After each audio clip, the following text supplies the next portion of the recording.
नमस्ते दोस्तों, मैं डॉक्टर अनुपमा तिवारी आपका अपने इस यूट्यूब चैनल में स्वागत करती हूँ। जैसा कि हमने कल के वीडियो में देखा था, हिंदी साहित्य का वस्तुनिष्ठ इतिहास सरस्वती पांडे गोविंद पांडे के पुस्तक से प्रारंभिक 1 से लेके 8 तक के प्रश्नों को हमने देखा था।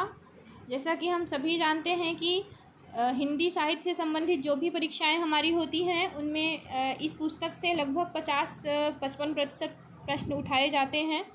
तो हमारे लिए ये बहुत ही महत्वपूर्ण पुस्तक है जिसको हम सभी पढ़ते हैं, नहीं भी पढ़ते हैं तो हमको पढ़ना चाहिए। तो उससे जो भी प्रश्नावली हम तैयार किए हैं आपके सामने प्रस्तुत है। पहला प्रश्न हो जाएगा हमारा, भाषा की उत्पत्ति के प्रमुख सिद्धांत तथा प्रवर्तक सुमेलित नहीं हैं। तो इस प्रश्न में हमको देखना है कि कौन सा सिद्धांत किस प्रवर्तक का नहीं है। तो पहला हमारा रणन सिद्धांत है जो प्लेटो, हेस एवं मैक्स मूलर का है। धातु सिद्धांत हेस और मैक्स मूलर का है। संपर्क सिद्धांत रेवेज का है। समन्वय सिद्धांत डॉक्टर राय का है। तो इसमें हमारा जो समन्वय सिद्धांत है ये डॉक्टर राय का नहीं है, ये गलत हो जाएगा, असत्य है। इसमें समन्वय सिद्धांत हेनरी स्वीट का है। हमारा अगला क्वेश्चन है, भाषा की परिभाषा के संबंध में किसने कहा कि भाषा और कुछ नहीं केवल मानव की चतुर्बुद्धि द्वारा आविष्कृत एक ऐसा उपाय है जिसकी मदद से हम अपने विचार सरलता और तत्परता से दूसरों पर प्रकट कर सकते हैं। तो रूसो, प्लेटो, मैक्स मूलर, राय ये हमारे ऑप्शन हो जाएंगे। इसका सही उत्तर हो जाएगा मैक्स मूलर। मैक्स मूलर ने कहा था कि भाषा और कुछ नहीं है केवल मानव की चतुर बुद्धि द्वारा आविष्कृत एक ऐसा उपाय है जिसकी मदद से हम अपने विचार सरलता और तत्परता से दूसरों पर प्रकट कर सकते हैं। उसके बाद हमारा अगला प्रश्न है, भाषा के संबंध में असत्य कथन है। भाषा सामाजिक संपत्ति है, भाषा अर्जित संपत्ति है, भाषा परिवर्तनशील है, सतत और प्रवहमान है, प्रत्येक भाषा की संरचना पृथक होती है, परंपरागत वस्तु नहीं है। अगला है लास्ट, भाषा जटिलता से सरलता और संयोग से वियोग की ओर उन्मुख हो जाती है या उन्मुख होती है। इन सभी में जो हमारा सही आंसर है हो जाएगा परंपरागत वस्तु नहीं है। स नंबर इसमें भाषा जो है तो परंपरागत वस्तु है, तो ये असत्य हो जाएगा। और सभी भाषा की विशेषताएं हैं। भाषा सामाजिक संपत्ति भी है, भाषा अर्जित संपत्ति है, भाषा परिवर्तनशील होती है, यह सतत प्रवहमान है, प्रत्येक भाषा की संरचना पृथक होती है, भाषा परंपरागत वस्तु नहीं है, तो ये गलत है क्योंकि भाषा परंपरागत वस्तु है। भाषा जटिलता से सरलता और संयोग से वियोग की ओर उन्मुख होती है। उसके बाद हमारा अगला प्रश्न है, भाषा विकास के प्रमुख 4 चरण हैं, इनमें से नहीं है। आंगिक, वाचिक, लिखित और आहार्य। तो इसमें हमको बताना है कि इनमें से कौन सा है जो भाषा विकास का चरण नहीं है। तो आंगिक, वाचिक, लिखित और आहार्य में से आहार्य जो है वो भाषा विकास का प्रमुख चरण नहीं है।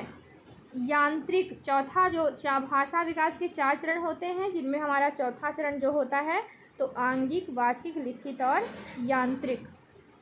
सही उत्तर हो जाएगा यहाँ पे यांत्रिक। संसार की भाषाओं को कितने वर्गों में बांटा गया है?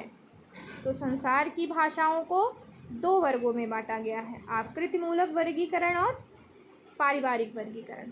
उसके बाद हमारा अगला प्रश्न है, आकृतिमूलक वर्गीकरण को इनमें से किस नाम से नहीं जाना जाता? रूपात्मक रचनात्मक, व्याकरणिक वाक्यात्मक, पदात्मक पदाश्रित और चौथा है ऐतिहासिक सामाजिक। तो आकृतिमूलक वर्गीकरण को ऐतिहासिक सामाजिक वर्गीकरण के नाम से नहीं जाना जाता है क्योंकि पारिवारिक वर्गीकरण को ऐतिहासिक वर्गीकरण के नाम से जाना जाता है।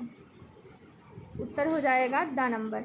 इसके बाद हमारा अगला प्रश्न है, किस प्रकार के वर्गीकरण में वाक्य रचना एवं रूप पद रचना को आधार बनाया जाता है?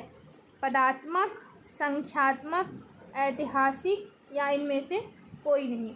तो पदात्मक वर्गीकरण में वाक्य रचना एवं रूप पद रचना को आधार बनाया जाता है। पदात्मक वर्गीकरण मतलब हमारा आकृति मूलक वर्गीकरण। ठीक है।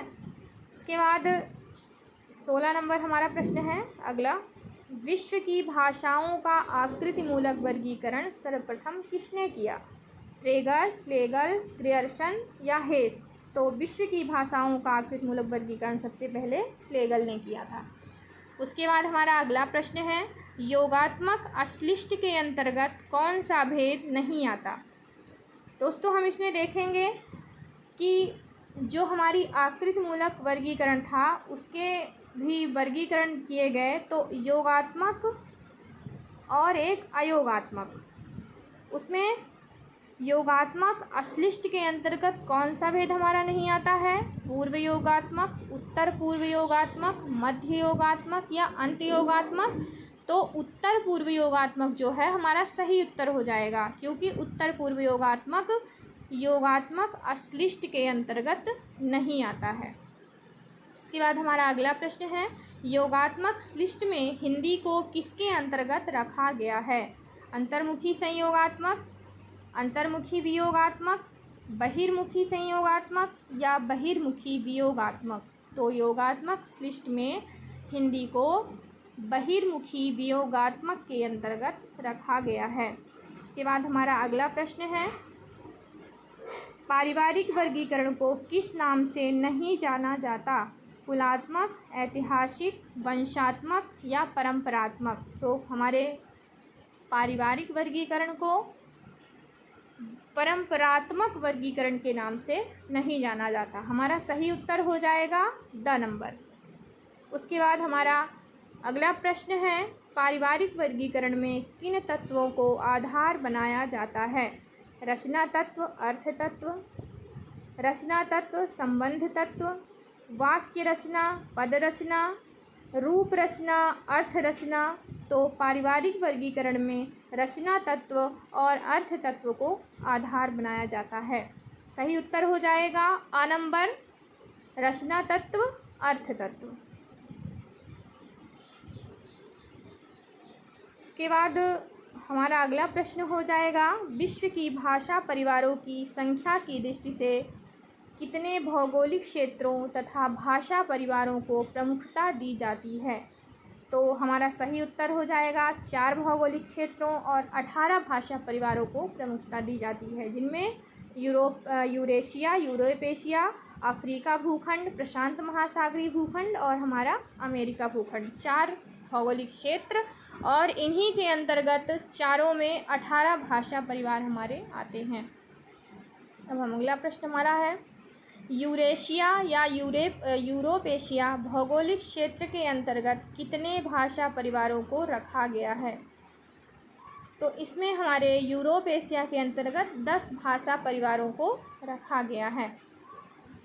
अगला है हमारा, यूरेशिया भौगोलिक क्षेत्र के अंतर्गत आने वाला परिवार नहीं है? भारोपीय द्राविड़, काकेशी ब्रुशस्की, उराल, चीनी, जापानी बास्क, सुदामी, बंतु, होतेनतोत?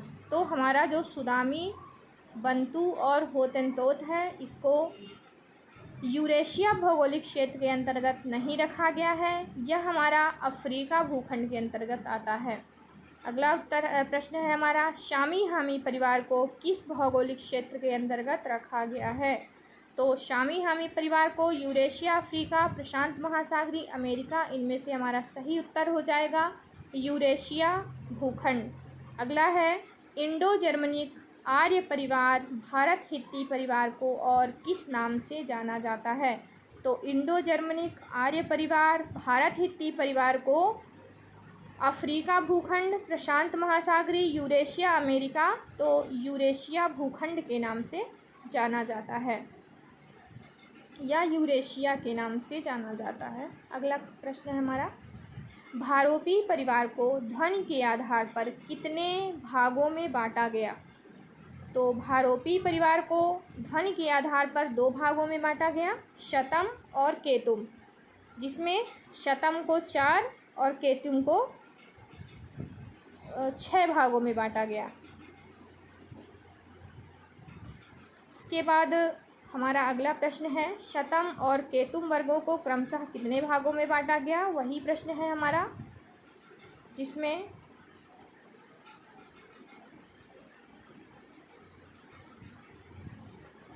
4 और 10।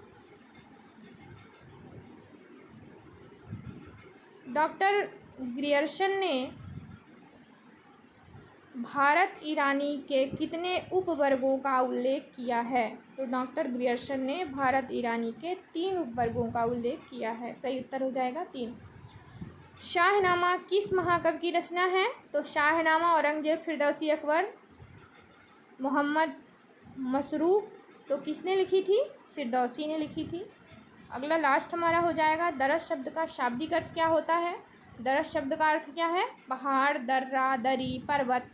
तो हमारे दरस शब्द का अर्थ होता है पर्वत। इस तरह अब हम इसका अगला भाग अगले वीडियो में देखेंगे।